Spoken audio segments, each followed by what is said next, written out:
为了让咱市长者有一个无同款的重阳节，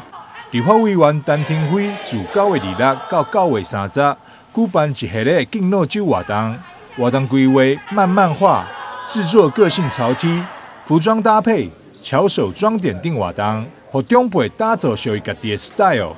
另外，还有咱的灶脚、运动生电等课程，让长辈食了营养，当了健康。我们的长者重阳节要到了，所以我们几位议员包括议长还有议员，我们一起来举办这样的一个活动。我要感谢我们台南应用科技大学我们的董事长还有我们的校长还有我们所有的老师真的很感谢大家。我们那时候发想的时候呢，哇，大家都很支持。那要更感谢的是我们云林科技股份有限公司我们的许丽金董事长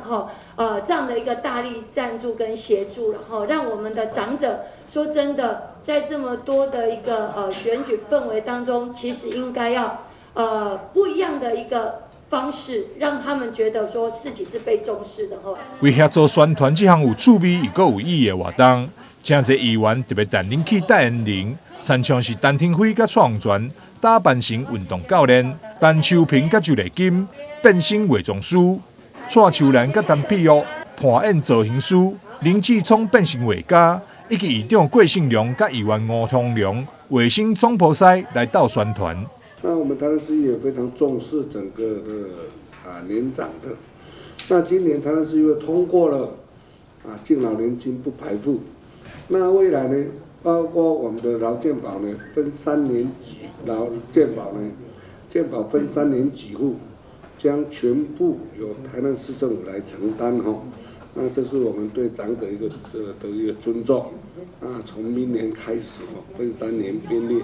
负责课程规划台南应用大学以及国立嘉济高中，同时也是这场活动的承办单位，拢非常欢喜会当有这次为长辈服务的机会。举办这样一个活动，表示我们对长者的一个尊敬上，也感谢他之前为国家、社会甚至为家庭的付出，然后在这个重阳节快到的表达一些敬意。在那个重阳节，我们希望平常的时间就可以。长者跟我们年轻人大家一起互动，从年轻人去学习长者的智慧有没有发挥创意